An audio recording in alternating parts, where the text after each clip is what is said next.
Hello and welcome everybody to this edition of Full Court Press. I'm Anthony Carlo. Alongside me here is sportswriter from the White Plains Examiner, Al Coqueran. Thank you, Al, for joining me here today.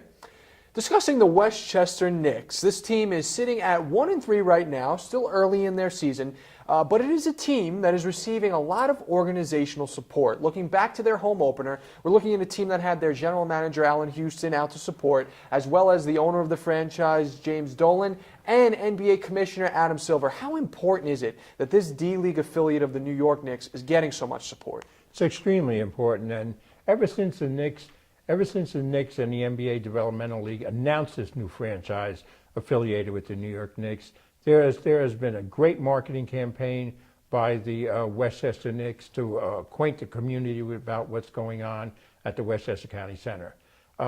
They had marquees up all throughout White Plains. They had a career fair. They had tryouts at the House of Sports in Ardsley, and they've done a lot to make sure the Westchester Knicks are popular. Also, if you don't know it, on the marquee downtown on Madison Square Garden, there's the Westchester County Center, and there is an announcement of the Westchester Knicks. Wow. And with James Dolan and Larry Johnson and Adam Silver and Rob Asarino showing up at that home opener, that support is needed, and that made it a gala event over there. Shows like they believe in this team, and that's important. Let's get to the numbers and breaking down offensively this team so far. We look at a team whose head coach is trying to impose on this team the same philosophy that they're working with at the next level, and that is that triangle offense along with the ball movement. Now, head coach Kevin Whitted refers to that movement as creating electricity within this offense. If you move the ball, what it does, you're creating electricity, which it keeps the defense in balance, and now you're getting uncontested shots, and it keeps everyone happy, because when people are touching the basketball, it actually energizes the team. So I encourage the guys early to get a lot of ball movement, and those opportunities will be generated from that. So far, there has been spots of electricity, and there's also been spots lacking that electricity. Go back to their home opener against Grand Rapids, or I should say their first win against this season against Grand Rapids, in which they had 6 players all in double digits. Now, the team high was held by Todd Mayo with 20 points on the night, and 5 other players were able to hit double digits. Going back to their last loss against the Delaware 87ers, they had 3 players who dropped over 20 points. Darnell Jackson, Langston Galloway, and also Andre Barrett.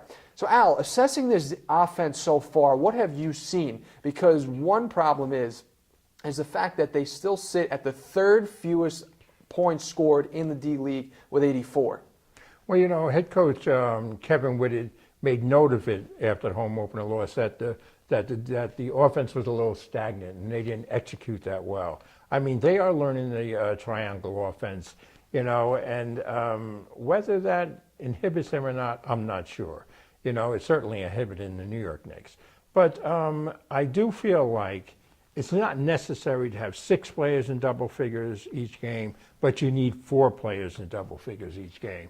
And I feel like, you know, their bench play is pretty good. I see Todd Mayo coming off that bench, and the way he's scoring is good. And I like Ben Strong. I like Ben Strong in the middle. And Darnell Jackson, he's just going to get more aggressive as the season goes on. And I like his play as well as Langston Galloway. Well, speaking about Darnell Jackson, we get a little bit into the defensive end of the ball, and we look at a team that definitely has an advantage with a few big men, if you will, in Ben Strong, Darnell Jackson, and now the recent insertion of Jordan Vandenberg, who all have really stepped up in place of one another. If one guy's out for the night, the other 2 come through. And this really has developed a good sense of rebounding, especially Ben Strong, who's come on of late. Talk a little bit about the defense and how these big men are really helping out this team. Well, you know, Ben Strong's 12 rebounds in that in the first game in the home opener really got him to start in the next game, you know, and that game they won. I like Ben Strong, and I like Jordan Vandenberg's presence. The first game he was out injured, and he came back in the home opener, and you notice that his presence on the court really adds something to the New York Knicks. He doesn't get up, I mean, to the Westchester Knicks. He doesn't get up and down the court that quickly, but his presence out there means a lot. He can score and he can defend. And Ben Strong with Darnell Jackson, I love that combination in the front court. I love it. And hopefully they will learn the triangle offense and they will learn to blend together. Talking about the defense, there's one player we must bring up, and that is Thanasis Antetokounmpo. Still learning how to pronounce that name. I think I'm doing a good job so far. It seems like everybody has a different way to say it. Thanasis has been the energy guy on this team. Kevin Whitted has alluded to this a lot, that they look at him as an energy guy, and what he has done defensively has been nothing less than amazing. I mean, 6 blocks against Grand Rapids. They called it a block party in favor of Thanasis, and you know, his length, everything about him makes him such a well-rounded defensive player. Then we look at his offense. We heard Coach Kevin Whitted talk about how he has the ability to make those three-point shots. He has the ability to be a perimeter shooter. We haven't seen that too much of late. I pull out his numbers right here, and we look at he shot from the field 36% against Oklahoma. He shot 33% against Canton. He was at 50% against Grand Rapids, and then he went back down to 18% against the 87ers. And from beyond the arc, his best day shooting was at a 33% clip. What can we expect from him offensively moving forward, and assess his defense for us as well? Well, I do like his defense very much. He moves up and down that court so quickly. Everybody else on the court's trying to catch up with him. He is an energy player. And also, he's not a selfish player, so you don't see him taking a whole lot of shots. And his sock selection right now could be a little better. Okay, and from three-point range, I think he'll open up on that soon because they are going to need that scoring. But I like Thanasis' play.